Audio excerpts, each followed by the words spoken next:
Siyempre, unang-una si Lord sa ating kalagitnaan. Alam po natin na ang ating Panginoon ay nandito sa ating kalagitnaan.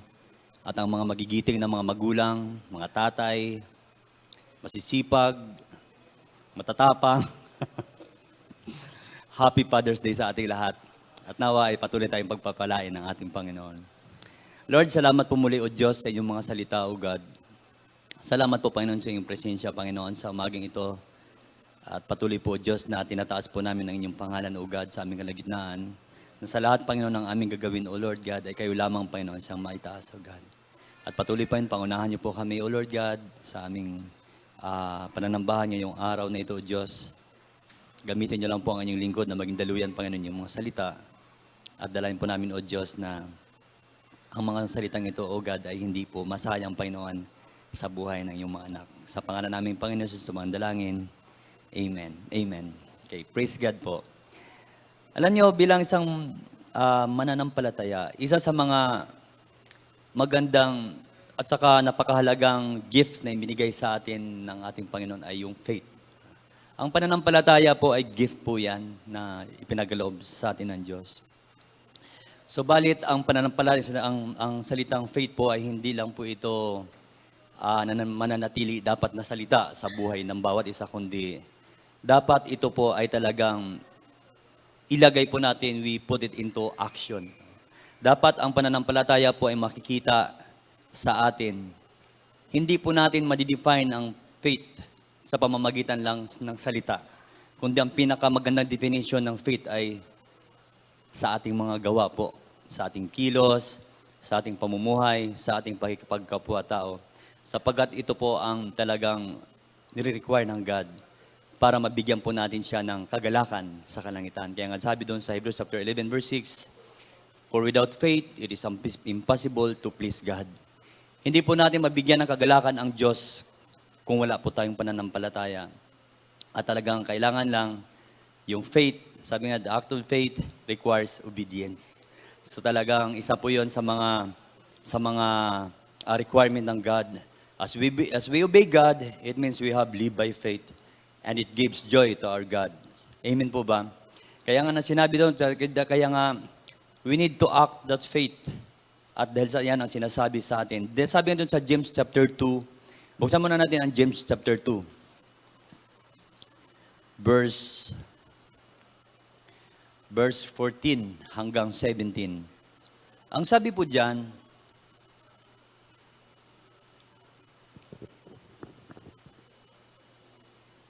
what good is it, my brothers and sisters, if someone claim to have faith but has no deeds? Can such faith save them? Suppose a brother or a sister is without clothes and daily food. If one of you says to them, go in peace, keep warm, and will feed, but does nothing about their physical needs, what good is it? In the same way, faith by itself, if it is not accompanied by action, is dead. So yan po ang sinasabi ng Biblia sa atin regarding sa faith na ating pag-aaralan ngayong umaga, na hindi tayo mabubuhay sa pamamagitan ng pag-claim na we have faith lang. No, napakasimple po yun na madali pong sabihin na tayo ay mayroong pananampalataya. Pero ang sabi doon, ang mga tao na nagsasabi na nag-claim na mayroon silang faith, ay ang sabi, yan ba ay makakapagligtas sa kanila? Yun ang tanong. Yun ba ay makakapagligtas sa kanila?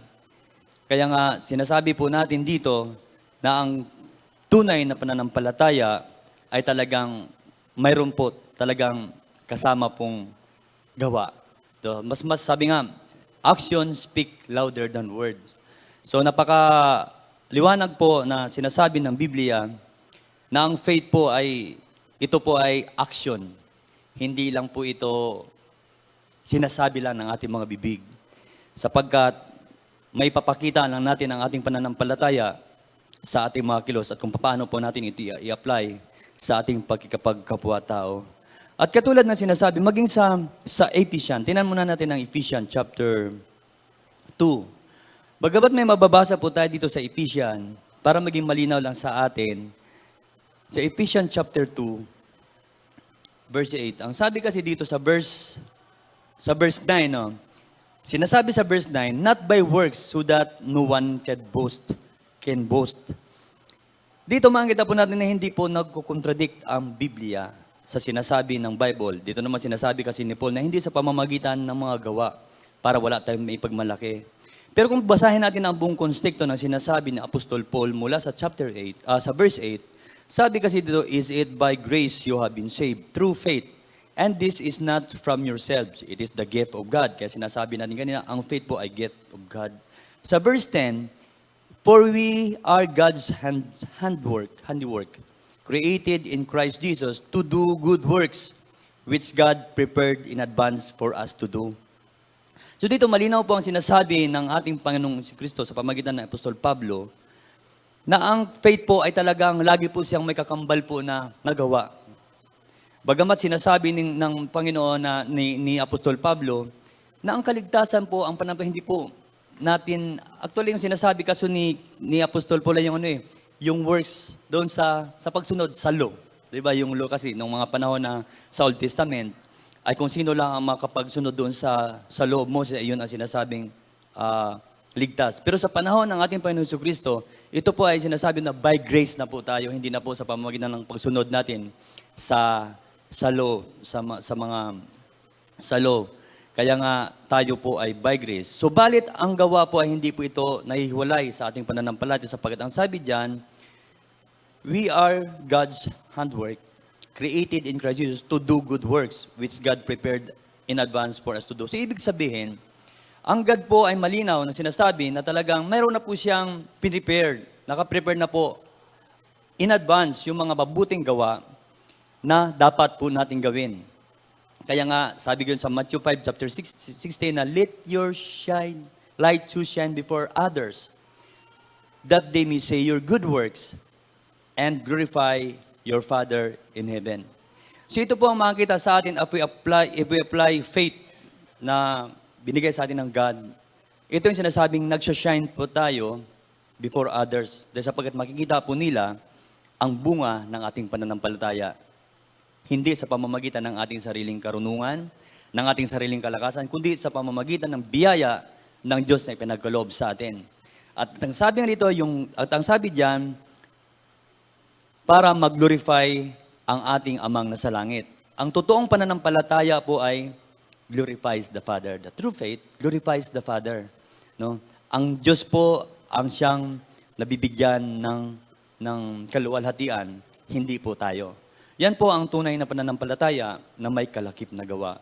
Kaya tinuturo po sa atin ng Biblia na tayo po bilang mananampalataya ay talagang dapat nating trabahuhin yung mga, sabi nga, yung mga works na binigay sa atin ng ating Panginoon in advance. Sapagkat tinawag po tayo ng Panginoong Jesucristo dahil mayroon po tayong papel na gagampanan sa Kanyang kaharian. Amen po ba?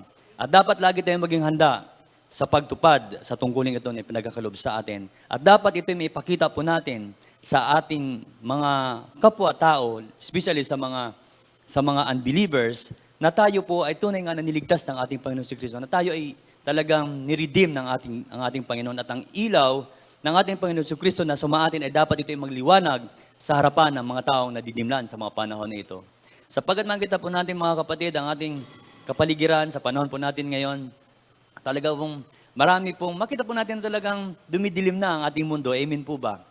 At kailangan po na talagang sa mga ganitong sitwasyon, dapat mayroong raise up para magliwanag sa mga taong nadidimlan.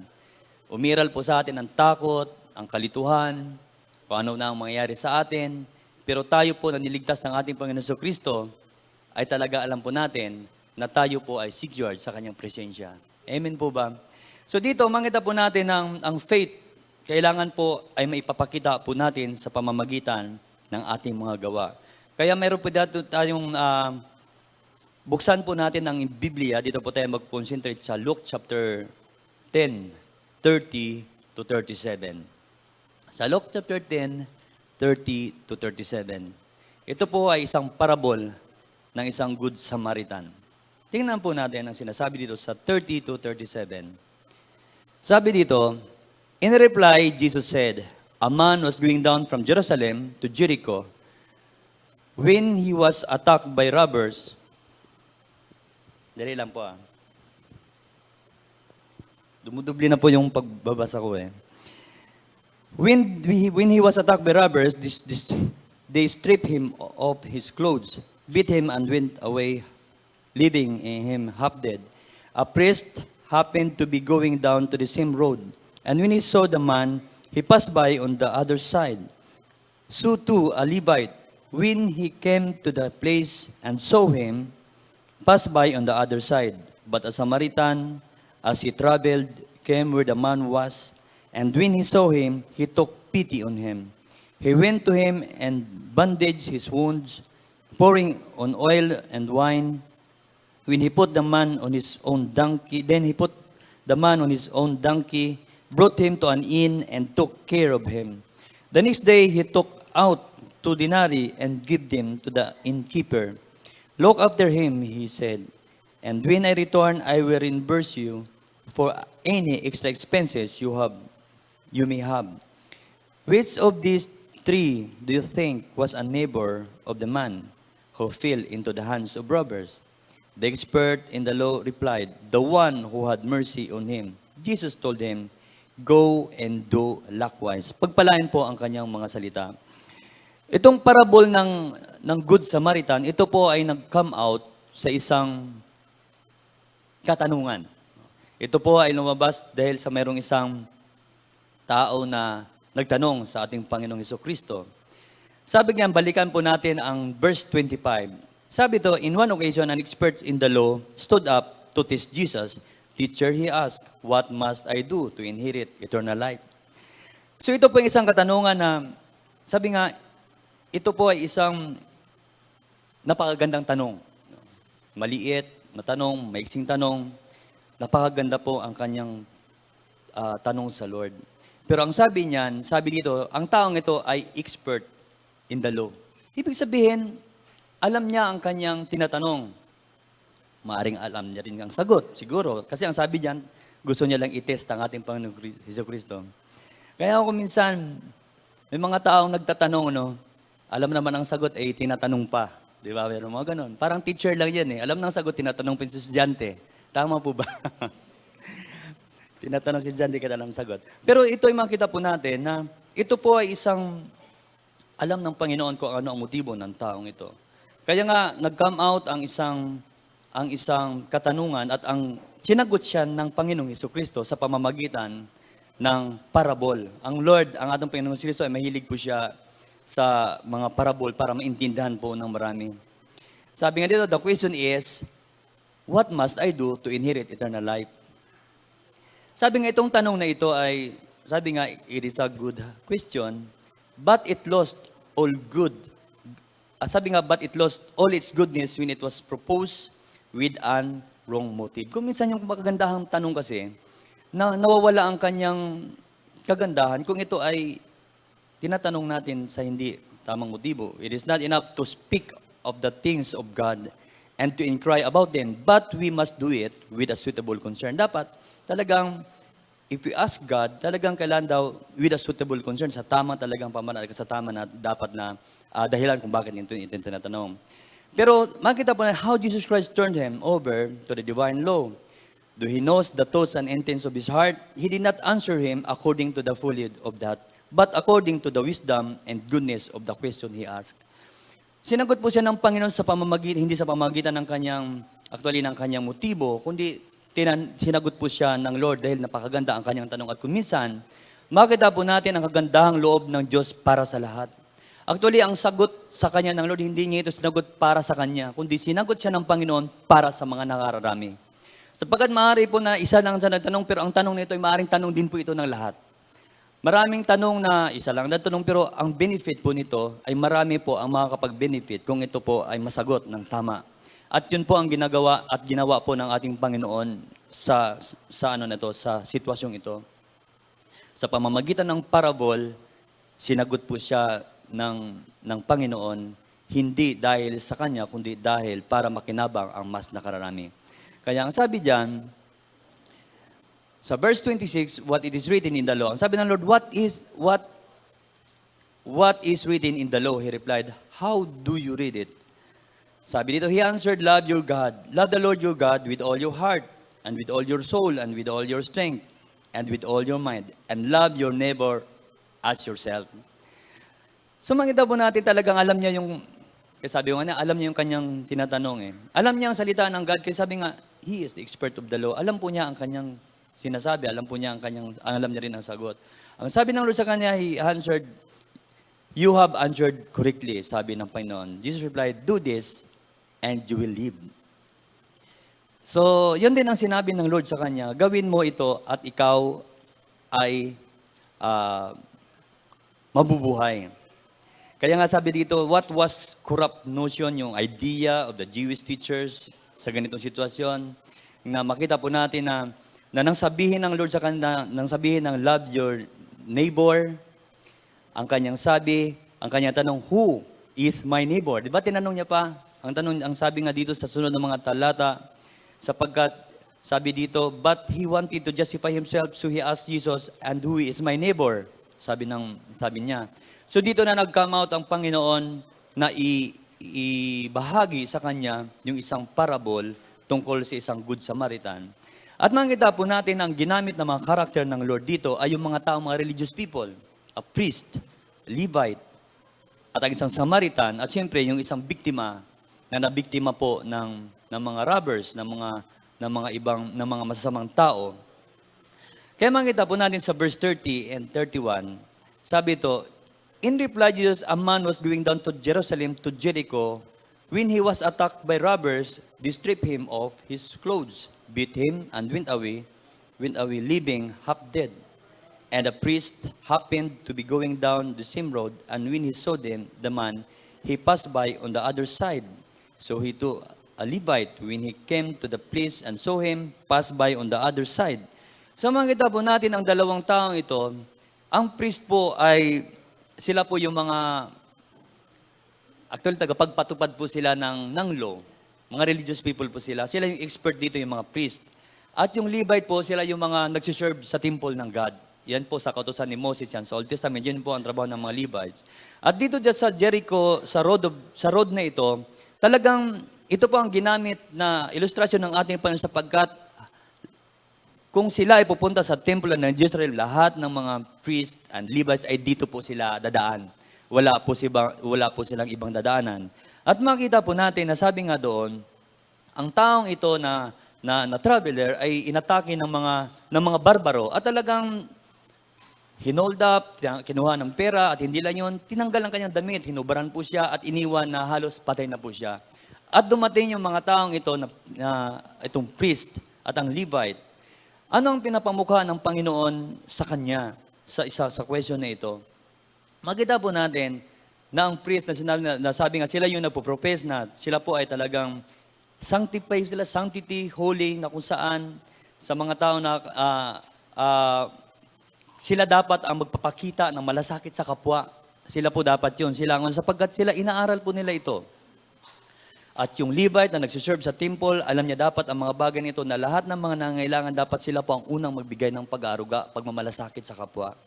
Pero makikita po natin, sila po ay umiwas. Iniiwas po nila ang kanilang sarili. Nilayuan po nila ang tao. Hindi natin alam kung bakit. Sila po ay baka nadidiri po sila o anong itsura. Pero kung minsan may mga tao po kasi na gano'n ang kaugalian. Alam nyo, kahit sa panahon po natin ngayon mga kapatid, marami po kasi mga tao, pero marami mga tao na kung minsan, hindi natin malalaman kung sino ang nagsasabi ng totoo at kung sino ang nagsasabi ng hindi. Kaya kung minsan, mahirap po magbigay sa lahat ng hingi, mahirap po magbigay, mahirap po magbigay ng limos. Unang-una dyan, ang gobyerno natin ay pinagbabawal yan na magbigay ng limos sa kalye, sa mga kabataan, sa mga taong grasa, binabawal po yan nating gobyerno sapagkat may tinuturo ang Diyos. Pero ang mahalaga dito mga kapatid, dapat kung tayo po ay talagang, alam mo yung discernment, napakahalaga po ito sa atin eh. Yung discernment ng isang tao, pag talagang ang ating Panginoon si Kristo ay talagang nananahan sa atin, madidiscern po natin yung mga nandulukat sa kanyang hindi. Madidiscern po natin. Pero sa sitwasyong ito mga kapatid, hindi na pinag-uusapan dito kung ang taong ito ay nanluluko o hindi. Kitang-kita na ang ebidensya na ang taong ito ay nangangailangan ng tulong at nangangailangan ng pagkalinga. Pero sila na mga sinasabi na sila ay talagang bihasa sa kautusan, sasabi natin sila ay lingkod ng Diyos. Siyempre, yung mga priest, talagang inano nila, kiniklaim nila na sila ay nagsiserve sa God, sila yung mga servant ng God. Pero hindi nakakita sa kanila yung pagiging servant ng Lord. Sapagkat ang totoong servant ng God ay dapat nagsiserve din tayo sa kapwa, lalong higit sa mga nangangailangan. Kaya makita po natin na ang faith without work is dead. So hindi ho malinaw ang sinasabi na pinapakita ng Panginoon sa nagtanong na ito yung sitwasyon, no? Na ang mga tao ay marami pong tao na mga nagpapaimbabaw, di ba? Yung mga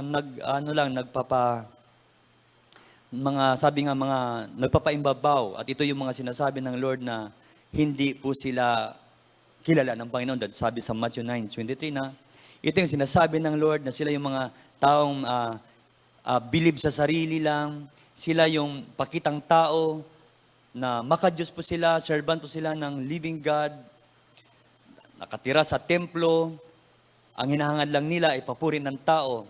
Pero ang sasabihin sa kanila ng Lord, I never knew you. Away from me, you evildoers.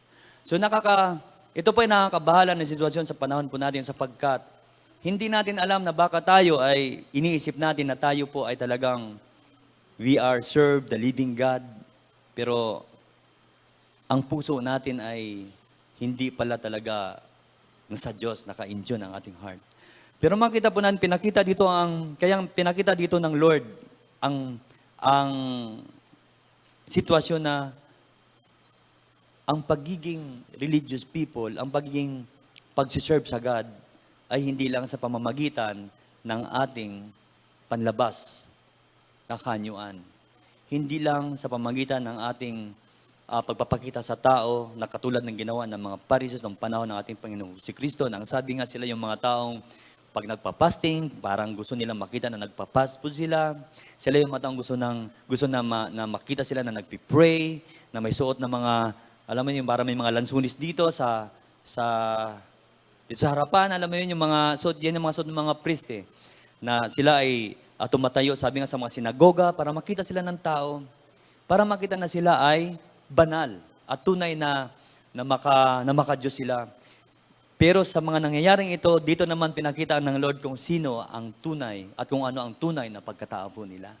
Kaya kung minsan ang Lord ay gumagawa ng paraan para tayo ay ma-expose. No? Kaya kung minsan hindi natin matatago kung talagang sino po tayo sa harapan ng Diyos. At kahit sa harap ng maraming tao, ini-expose ng Lord, ini-expose ng God yung mga taong nagbabalat kayo. Kaya dito natin makita mga kapatid na ang faith, pag wala pong yang action, ay patay po yan. Hindi po natin yan masasabi na tayo ay ligtas. Sapagkat ang taong ligtas, ang pananampalataya ay makita natin sa kanya may pagmamahal sa Diyos at tunay na mayroong pagmamahal sa kanyang kapwa. Amen po ba? So tingnan po natin sa verse 33, ito napapasok ang isang Samaritano. Sabi dito sa verse 33, But a Samaritan as he traveled, come where the man was. And when he saw him, he took pity on him. Ang Samaritano, nung siya dumaan, hindi natin alam kung ano ang kanyang pakay na dumaan po siya sa lugar na yon. Pero isang bagay ang nakita natin sa kanya, ang sabi doon, siya po ay tiningnan niya. Actually, nilapitan niya ito. Tiningnan niya, at ang sabi doon, he took pity on him. Nagkaroon po ng habag. Nahabag po siya. Kaya dito makita natin, yung act of faith ay dapat, number 1, shows compassion. Ang tunay na pananampalataya po ay nagpapakita ng compassion. How he was, sabi niya, relieved by a stranger, a certain Samaritan of that nation, which of all others the Jews most despised and detested and would have no dealing with. Ito po ang mga Samaritano, alam po natin, ang mga Samaritano po ay hindi po nakikipag-deal sa kanila mga Hudyo. At sabi nga ng Bible commentary, ang biktima sa tagbong ito ay Hudyo. Jewish people itong taong ito na nabiktima. At makita po natin na nang dumaan po ang mga pare na ito, ang mga Levites na ito na dapat silang unang-unang magbigay ng pag-aaruga, atensyon sa kanilang kalahi, sa kanilang kababayan, pero hindi po nila ito pinansin. At ito dumating isang Samaritano na hindi po nila pinapansin, hindi po nila binibigyan at sino sapagkat ang Samaritano ay hindi sila nakapag-deal dito, galit po sila sa mga Samaritan. Pero makita po natin na talagang sabi nga, this man had show humanity in him. Meron pang humanity siya. When you saw him, he had compassion in him. Though he was a Jew, he was a man and a man of misery, and this Samaritan learned to honor all men and therefore pities on him. So makita natin na ang Samaritan, ang Good Samaritan, ay mayroon po siyang pagmamahal sa kanyang kapwa. So hindi po ito madali para sa isang tao kung hindi mo mahal ang Diyos. Pag mahal natin ang Diyos, madali po tayong magmahal at magtiwala sa ating kapwa.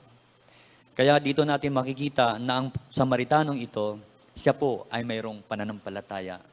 At ang pananampalatayang ito nakita po natin sapagkat nakita natin na mayroon po siyang compassion. Hindi man niya ito kalahi, hindi man niya ito kilala, sapagkat alam niya, ito po ang kailangan ng tao. Ito po ay kailangan, immediate action dapat ang kailangan immediate na attention ang kailangan ng taong ito, sapagkat ang sabi nga, half-deed po ito eh. Kaya dito natin makikita ang mga kapatid na tayo bilang isang Kristiyano, ito ang hinahanap ng Diyos sa atin. Pagdating sa pagsiserve, pagdating sa paglilingkod, pagdating sa pakikipagkapwa-tao, alam po dapat natin ang ating ginagawa pagdating sa mga ganitong sitwasyon.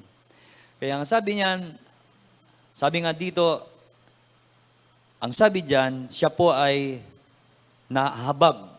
At sa verse 34, he went to him and bandaged his wounds, pouring an oil and wine. Then he put that man on his own donkey, brought him on an inn, and took care of him.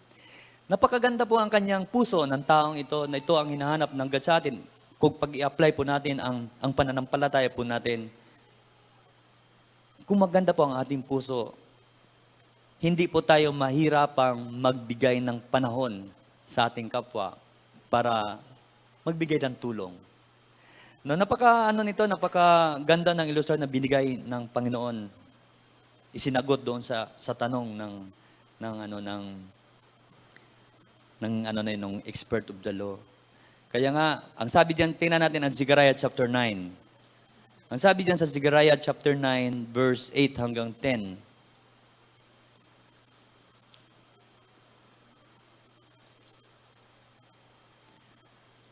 Zechariah chapter 9, 8.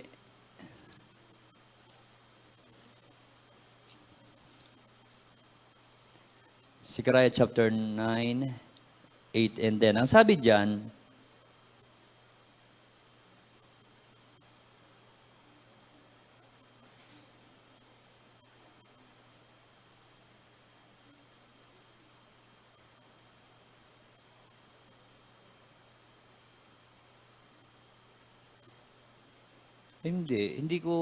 teka, mali yung Zechariah. Hindi siguro ito. Kasi nabasa ko doon, parang about compassion din yung sinasabi, pero hindi ang naisulat ko ay Zechariah chapter 9, pero hindi po siya dito, hindi po angkop dito yung ang aking naisulat sa aking notes. Dito sa 7, 8 and 9. Zechariah 7, 8 and 9. Ang sabi diyan, and the word of the Lord came again to Zechariah. This is what the Lord Almighty said. Administer true justice, show mercy and compassion to one another. Do not oppress the widow or the fatherless, the foreigner or the poor. Do not plot evil against its others. So ito ay isa pong malinaw na instruction sa panahon nila Zechariah ng ating Panginoon na talagang sabi nga, dapat tayo po ay maging administer totoong justice, show mercy and compassion to one another. Do not oppress to the widow of the fatherless, the foreigner or the poor. Do not plot evil against each other. Sa Zechariah chapter 7, 8 to 10 pala siya. So dito natin makita na talagang we need to be compassionate because our God is a God of compassion. Amen po ba? Ang ating Diyos po ay Diyos na mahabagin at ito po ang nag-udyok sa Panginoon para tayo po ay iligtas. Kung ang Diyos ay hindi po mahabaging Diyos, tayo po ay hindi tayo, ligtas. No? Hindi po niya hahayaan na siya mapahirapan para tayo po ay maligtas. Sapagkat, salamat na lang sapagkat ang Diyos na mahabagin, pag-ibig niya ay talagang walang katulad na sa kabila ng kanyang paghihirap, talagang ipinagkaloob niya ang kanyang buhay para tayo ay talagang makaranas ng kanyang habag. Kaya ang sabi ito, bilang isang mananampalataya, dapat tayo po ay, sabi nga tayo po ay maging compassionate, maging compassion po tayo. Pag si Jesus Christ ay nasa puso po natin, magagawa po natin ito. Kaya nga sabi nga doon, ang ating Panginoong Jesus nagbigay ng isang magandang halimbawa sa Matthew chapter 9, verse 36. Sabi nga, si Jesus ay nung makita niya ang mga tao doon, na talagang sabi doon, ang description doon sa talatang yun, ay nakita niya yung mga tao na parang mga tupa na talagang oppressed, sabi niya, walang nag-shepherd sa kanila. At sabi niya, him with compassion. Nakita ng Lord ang need ng tao. At ito ang Diyos na magiging thinking po ng bawat mananampalataya na dapat tayo ay talagang dapat maging maging concern po tayo sa need ng ating kapwa, sa ating mga kapatid, sa ating mga kaibigan, sa ating pamilya. Alam po natin kung paano po, anong kalagayan nila. Pag tayo po ay talagang i-apply po natin ang pananampalataya with work, sabi nga, ito po ay magagawa natin sa biyaya ng ating Panginoon. Kaya lang po minsan sa buhay po natin bilang isang tao, kung minsan ang problema ay talagang kung minsan madaling makaramdam tayo ng habag sa ating kapwa eh. Ang mahirap dito kung paano po natin yung gagawin na po natin. Kung minsan dito po tayo nagkakaroon ng problema, kung paano po natin ito i-apply.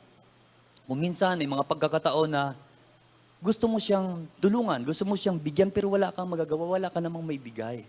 So paano ngayon yan? Paano po natin ma-share kung ano man ang meron tayo sapagkat unang-una, alam na, parang wala naman tayong magagawa. Tayo mismo ay walang magagawa. Pero alam nyo, bilang isang Christian, hindi pwedeng wala tayong magagawa eh. Mayroon at mayroon po tayong magagawa. Di ba alam nyo, yung noong sa Book of Acts, kung naalala niyo yung ginawa nila doon sa beautiful gate, si Peter at si John, nung may namamalimos, sabi ni Peter, silver and gold, I have none. Wala po kami may bibigay sa inyo. Pero anong sabi? In the name of Jesus of Nazareth, rise up and walk. Anong binigay ni Peter sa kanya? Just a prayer, a declaration. Pwede po nating, alam niyo, kung minsan pag nanood tayo ng mga TV, alam mo kung tayo, ako personally, kung minsan madali akong yung malambot ang puso ko sa yung mga nakakahabag eh. Makita mo sa mga Jessica Soho, yung anong kita paghirap ng tao, na kung minsan, wala kang magawa na gusto mo silang abutin, pero wala kang magawa. Pero, yung prayer, pinakamabisa po yan na pinakamaganda po yan na magawa po natin sa kanila. Hindi sa lahat ng pagkakataon ay material ang kailangan ng tao. Hindi sa lahat ng pagkakataon ay bagay ang kailangan ng tao. Ang kailangan ng tao kung minsan ay maipanalangin po sila, mailapit po sila sa Diyos. Yun ang higit na kailangan ng tao. Sa tagpong ito, makikita po natin ang sinasabi ng Lord nito. Ng taong ito pala, ng expert of the law. Gusto niya lang talagang subukan ang ating Panginoon Kristo kung paano siya, kung gaano siguro kagaling ang Lord, kung gaano katalino ang Lord. Pero makikita po natin ang sagot ng Panginoong Jesus sa kanya ay talagang ini-expose siya ni Lord kung sino siya. Yun po yung reason kung bakit pinadaan ng Lord ang kanyang sagot sa pamamagitan ng parable. Marami po mga katanungan sa Bible ang sinagot ng Panginoon sa pamamagitan ng mga parable. Sapagkat dito makikita may exposure na ginagawa ang Lord sa nagtanong mismo. Pero sa iba na nakakarinig, ito po ay beneficiary sa kanila. Nakikinabang ang mga taong malinis ang puso sa sagot ng ating Panginoon Kristo. Kaya dito natin makita mga kapatid na hindi lahat ng mga sinasabi ng tao ay beneficial sa lahat. Doon lang sa mga tao na talagang bukas ang puso sa ating Panginoon Kristo. Kaya nga, minsan sa buhay ng ating Panginoon Kristo, nung siya ay nagmi-ministry doon sa Capernaum o sa Gerasin ba yun? Nasabi ng Panginoon, woe to you, no? Sapagkat hindi nila inacknowledge ang visitation ng Panginoon sa kanila. Ando na ang Lord sa kanila pero hindi po nila inacknowledge ang Lord. Kaya nga ang sabi doon sa talatang yun, hindi nakagawa ng maraming himala ang Diyos doon sa lugar na yun sapagkat sila mismo ay hindi nila masyadong tinatanggap ang Panginoong Jesucristo sa lugar na yun. So dito natin makita mga kapatid, kahit andyan ang Lord sa harapan natin, kung tayo mismo ay hindi bukas para tanggapin ang kanyang ino-offer, hindi po tayo mabibiyaan ng mga blessings na gustong ibigay ng Lord sa atin sapagkat nakasarap po ang ating puso. Pero kung makita po natin, tingnan natin ang ginawa ng Samaritan, he is a compassionate man. No? Siya po ay mayroong talagang puso na mapagmahal sa kanyang kapwa. Kaya nga, ang sabi diyan sa verse 34, he went to him and bandaged his wounds. Pinuntahan niya ito, ang ginawa, binandage niya ito ang kanyang sugat, maaring siguro, pinunit niya pa ang kanyang damit or what, ang kanyang ginawa, kung saan galing yung kanyang ginawa na first aid ang kanyang ginawa.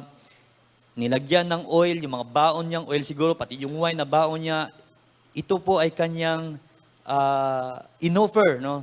Maging ang kanyang sariling donkey, maaring siya ay, siyempre, siya ay nakasakay sa donkey. Pag malayo ang kanyang bahay, nakasakay sa donkey. May mga karga po siya, pero ang kanyang ginawa, binigay niya ito sa tao, pinasakay sa donkey at naglakad po siya papunta doon sa inn na kanya. Siguro naghanap siya, di natin alam kung gaano kalayo ang kanyang nilakad. Napakaganda po na gesture ng isang tao. So number 2 po na makita natin ano po ang pinapakita ng talagang totoong faith. Yung act of faith shows hospitality. Yung hospitality mga kapatid, napakahalaga po nito. Hospitable. Dapat maging hospitable po tayo sa ating kapwa. Sabi nga, ang pagmamahal daw sa neighbor as we love, sabi dito, love your neighbor as you love yourselves. Gagawin natin sa kanila yung mga gusto natin mangyari sa atin. If ever na sa atin ito mangyari, yun ang kanyang ginagawa. So makita po natin ang kanyang, actually parang sacrifice, no? Sakripisyo ito para sa kanya. Alam niyo, sabi nga doon sa mga pagkakataong ito, makita po natin sa dalawang naunang tao, mayroon po silang pagtatangi. No? Mayroon po silang pagtatangi. Siguro kung ibang tao ang kanila nakita, kung ang tao nakita nila ay mga kilala sa lipunan, baka tinulungan po nila ito. Baka dinala nila kung saan hospital ito. Pero itong tao kanila nakita ng mga priest at ng Levite na yon, ay nobody lang para sa kanila, hinayaan na lang nila. Parang hayaan mo na, wala namang kwenta yan, parang ganun siguro ano. Pero sabi nga, ang Samaritan woman, he learned how to honor all men. Ang tao pong mayroong pagmamahal sa Diyos, ay talagang at mayroong pananampalataya sa Diyos, lahat ng tao, wala po siyang tinatangi. No? Wala po siyang tinatangi, wala po siyang pinipiling tao. Sa lahat na basta nangangailangan, bukas po siya. Kaya nga may sinasabi sa atin dito sa James ulit. Tingnan po natin ang James. Ito po ay isang pabala sa atin tungkol sa pagtatangi. Sa verse 14 ng chapter 2. James chapter 2, verse 1. 1 to 4 siguro, tingnan natin. Sabi dito, my brothers and sisters, ito po ay warning ni James sa mga mananampalataya. My brothers and sisters, kasi in-address niya ito sa mga mananampalataya, brothers and sisters, ang kanyang sinabi, believers in our glorious Lord Jesus Christ must not show favoritism. Suppose a man came into your meeting wearing a gold ring and fine clothes, and a poor man in filthy old clothes also comes in. If you show special attention to the man wearing fine clothes and say, here's a good seat for you, but say to the poor man, you stand there or sit on the floor by my feet. Have you not discriminated among yourselves and becomes judged with evil thoughts? Yun ang sinasabi dito na pag tayo daw pala ay nagtatangi, ang sabi doon ay meron kang evil thoughts. No? Meron tayong hindi magandang kaisipan sa ating kapwa. Kaya dito natin makikita mga kapatid na napakalaga po sa atin bilang isang mga mananampalataya, tayo po ay magiging hospitable. Naalala ko yung ilang week na nakaraan, yung sa First King, sa Second King, yung pinis ni Pastor Asol, di ba mayroong isang pamilya doon na walang anak. Yung matanda na yung kanyang asawa, tapos mayroon po silang bahay at dumadaan lagi doon yung man of God, ano ang kanilang ginawa? Di ba, ginawa nila ng ano yun, ng attic siguro sa kanilang bahay, binigyan ng titirhan. Naging hospitable po sila doon sa taong iyon at binless po sila ng God. So makikita po natin dito naman, sabi nga ng Bible, your labor in the Lord will never be in vain. Hindi po kaila sa Diyos yung ating ginagawa. Alam niyo ba yung pagsiserve natin sa ating kapwa sa pamamagitan ng ating pananampalataya, ay nagsiserve po tayo sa God. Kaya nga sabi ni Lord doon minsan sa isang talata na sabi niya, salamat sa pagdalaw sa akin, sa pagpapainom sa akin, nung ako'y nagutom, sa pagdadamit sa akin, nung ako'y wala. Sabi ng mga tao, Lord, kailan po namin ginawa yon? Di ba? Sabi ng Lord, noong dinalaw niyo sila sa kulungan, nung pinakain niyo ang mga aba. Di ba yun ang sabi ng Lord? Na makita po natin doon na talagang serving God is hindi lang sa dito, sa loob ng church ang pagsiserve sa God eh. Mas matindi yung serve natin sa labas kaysa sa loob ng church. Tayo dito sa church, ilang araw lang tayo dito. Yung mga worship team, pag Saturday, andito sila, meron silang practice. Pag si-serve sa God dyan, pag Sunday, andito sila. Tayo, andito tayo pag Sunday. Pero yung most of the time po natin na talagang ginugugol ay wala dito sa church. At hindi ibig sabihin pag wala tayo sa church, hindi tayo pwede makapag-serve sa God. Kaya makita po natin, ang Samaritanong ito, wala naman siya sa loob ng church eh. Sa labas po siya, pero nakita po natin na talaga po siyang nag-serve sa God sa pamamagitan ng pagbigay kung anong mayroon siya doon sa mga taong nangangailangan. So makita po natin dito mga kapatid na ang pagiging mananampalataya ay hindi po simple yung ating task as a Christian. Pero siyempre, ito po ay maging madadali sa atin sapagkat sa biyaya lang yon ng Lord natin ito magagawa. Sapagkat kung talagang tayo-tayo lang, hindi po. Hindi po natin ito magawa sapagkat alam niyo naman ang tao, at sabi nga doon, talagang mayroon po tayong pagtatangi, mayroon po talaga tayong mga ugali na hindi talaga maganda, no? Subalit, ang God ay talagang, mabuti na lang ang Panginoon sapagkat sa pamamagitan ng pagtanggap natin sa Lord at pagpaubayan natin ang ating sarili sa Kanya, binago tayo ng Diyos. At kung ano man po yung mga mabubuting gawa na nagagawa po na hindi po natin yun nagawa dahil tayo ay mabait o ano pa man, kundi dahil binago tayo ng Diyos. Biyaya po ito ng Lord kung bakit natin nagagawa yung mga bagay na hindi natin nagagawa dati. Kung paano tayo makikisama sa ating kapwa, ito po ay biyaya ng Diyos. Kung bakit natutuwa ating mga kaibigan sa atin, biyaya po ng Diyos yan. Sapagkat nabibless sila sa atin sapagkat tayo binago ng Panginoon. Amen po ba? Marami po bang natutuwa sa atin o maraming naiinis sa atin? Di ba? Kung minsan, siyempre, hindi naman lahat ng tao natutuwa sa atin. No, may mga tao na talagang naiinis sa atin, pero wala tayong mga given na po yun. Ang ating Panginoong Jesucristo nga marami pong naiinis sa ating Panginoon Di ba? Yung mga tao na sabi, di ba sa Bible sinabi, yung mga tao na nagsasabing Hosana doon nung pagpasok niya sa Jericho ba yun? Doon sa Jerusalem, papunta siya, nakasit sa donkey. Yun din ang mga taong nagsigaw na ipako siya sa cross. Nakasulat po sa Bible yan na yun din yung mga tao na nagsabing ipako siya sa cross. So makikita po natin, mga kapatid, kahit anong gawin po natin na mabuting bagay sa ating kapwa, hindi lahat ay matutuwa. Pero, huwag po nating gawing dahilan yon para tumigil tayo sa paglingkod sa ating Panginoon sa pamamagitan ng ating kapwa. Amen po ba? Tapos ano ang pangsabi po dyan? Sa verse 35, ang sabi dyan, the next day, he took out 2 denarii. Hindi ko alam kung anong value ng 2 denarii and gave them to the innkeeper. Pera.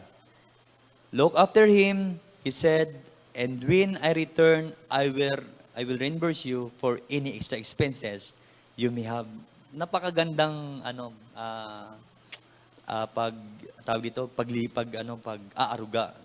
Kumbaga hindi kalahati Hindi kalahating pag-alaga ang kanyang ginawa Sabi nga doon, hindi lang po siya hospitable, pero generous po siya The act of faith shows generosity. Number 3, generous. Napaka-generous po niya. Makita po natin ang puso ng isang tao sa pamamagitan ng kanyang mga aksyon talaga Sabi nga din sa Proverbs chapter 11, verse 25, ang sabi dyan,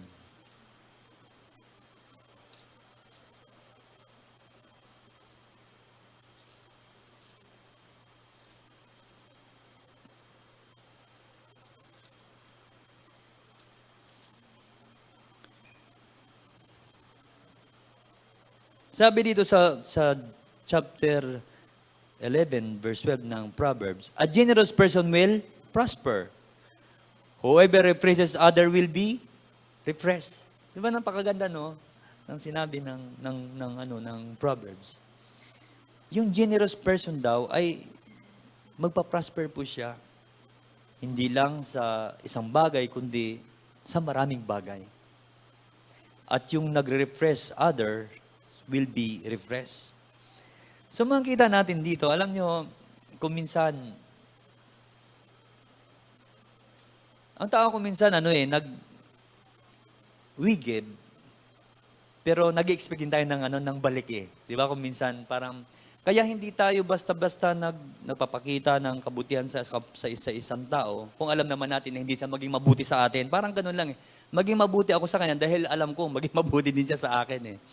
Parang ganun, parang give and take po kasi tayo eh. Normal po sa tao yan eh, yung give and take. Kailangan, pag nag-give ka, may matitake ka rin. Parang ganun. Minsan, ano pa yon?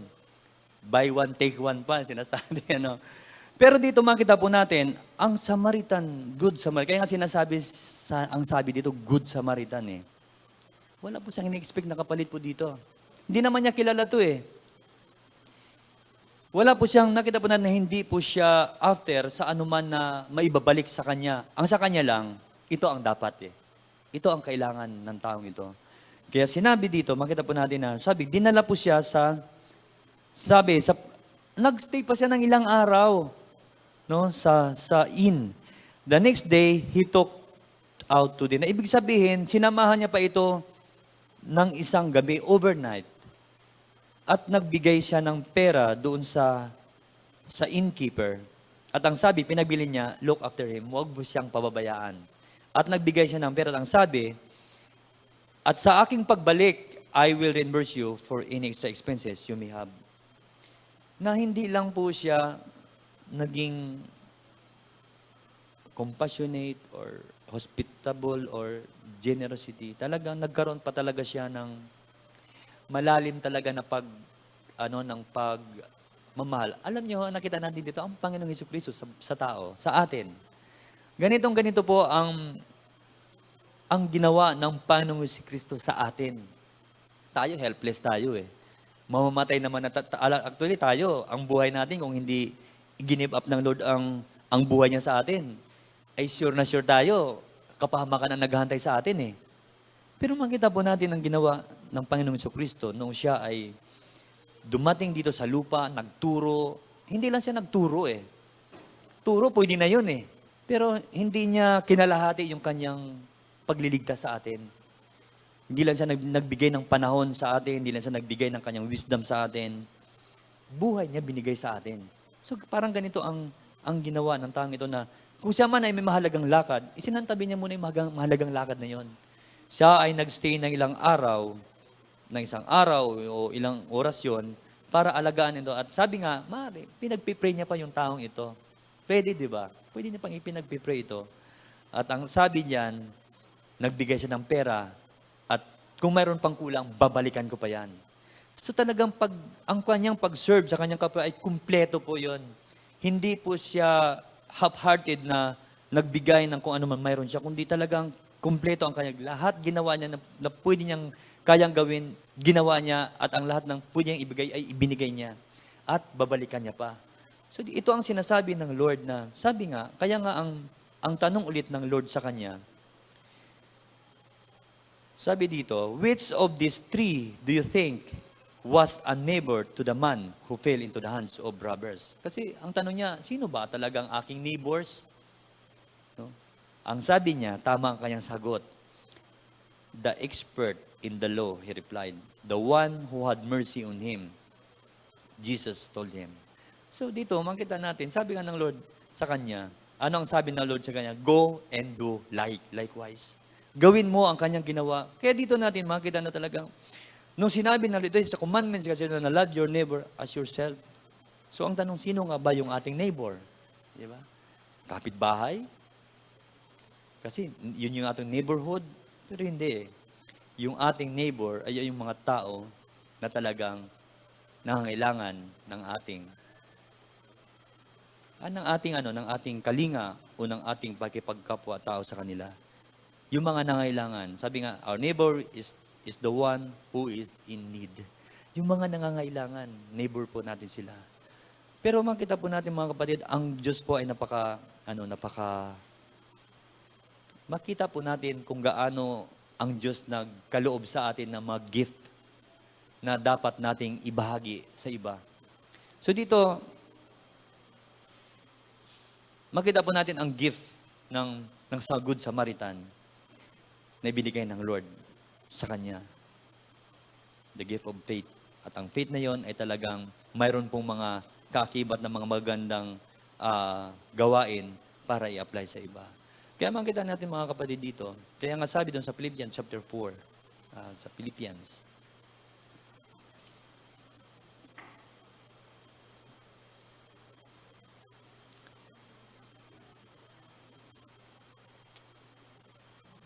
kaya dito mga kapatid, isang habilin ni Apostol Pablo sa mga taga-Ephesian ay ganito. Sa verse 8 ng chapter 4, finally, brothers and sisters, whatever is true, whatever is noble, whatever is right, whatever is pure, whatever is lovely, whatever is admirable, if anything is excellent or praiseworthy, think about such things. Di ba? Napakaganda po ng habilin. Kung itong mga bagay na ito, yung ating binibigyan ng talagang, sabi nga, ng ating pag-iisip, itong mga bagay na binanggit dito ni Apostol Pablo, makita po natin at magagawa po natin, higit sa ating inaakala, maging mabubuting tao po tayo eh. Dahil, isinapuso po natin yung mga bagay na gustong isapuso ng Diyos sa atin. So yun lang po ang gusto ng God sa atin, maging mabuting po tao ba tayo. So dito makita po natin, nasagot ng Lord yung katanungan ng tao na gustong itis lang ang ating Panginoong Kristo. Pero naniniwala ako, marami po ang nakinabang sa naging sagot ng ating Panginoong Kristo. And maging tayo po, sa panahon po natin, naging effective po ang kasagutan ng Lord sa Kanya sapagkat ito po ay patuloy na nagbibigay sa atin ng paalala sa atin. Paano po tayo mamuhay at kung paano po tayo maging lingkod ng God. Kaya nga sabi nga dito sa verse 9 ng Philippians chapter 4, whatever you have learned or received or heard from me or seen in me, put it into practice and the God of peace will be with you. No? So lahat ng mga itinuturo ng Lord sa atin, dapat pinapractice po natin ito. Ina-apply po natin ito. At sa pag-apply po natin sa mga bagay na natutunan natin sa Kanya, God will be with us. Hindi po tayo iiwan ng ating Panginoon. Amen? Amen. So let's pray po. Father God, in the name of Jesus, salamat po, Panginoon, sa buhay po, O Lord God, na ipinagkaloob niyo po, Panginoon, sa amin. Salamat po, Diyos, sa mga paalala niyo po, O Lord God, sa amin. Katulad po, Lord, ng mga nabanggit, Panginoon, na mga bagay na nangyari, O Diyos, sa Good Samaritan, sa parable nito, Panginoon, itinuro niyo po, O God, kung paano po kami, O God, maging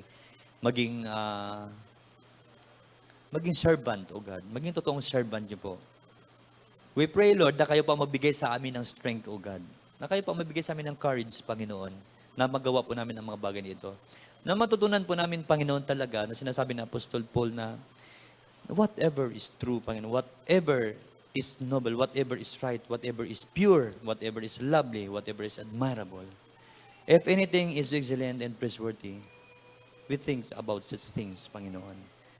And whatever we have learned or received, Panginoon, and heard sa inyo, Panginoon, kailangan po, Lord God, may practice po namin ito, God. And you will be with us, O Lord. God, salamat po, Panginoon, sa pagkasama po namin kayo, O Lord. Sa amin po ang tagumpay. Makakaya po namin itong gawin, O God. Kaya po, Lord, salamat po muli, O Diyos, sa mga salitang ito, O Diyos, na unang-una, maging compassionate po kami, O God. Maging hospitable po kami, Panginoon, at maging generous din po kami, Panginoon, O God, sa mga taong nangangailangan, O God. At bigyan niyo po kami, Panginoon, O God, ng discernment spirit, O God, sa mga pag-a-applyan po namin ng mga natutunan po namin ito, Lord. God, salamat po muli, O God, at patuloy, Panginoon, na pagpalaan niyo po, Panginoon, ang abing mong maghapon, O God. Samahan niyo pa po kami, Panginoon, sa aming mga gagawin pa po, O God, sa sa mga oras na susunod, O God. In Jesus' name we pray. Amen. Amen po.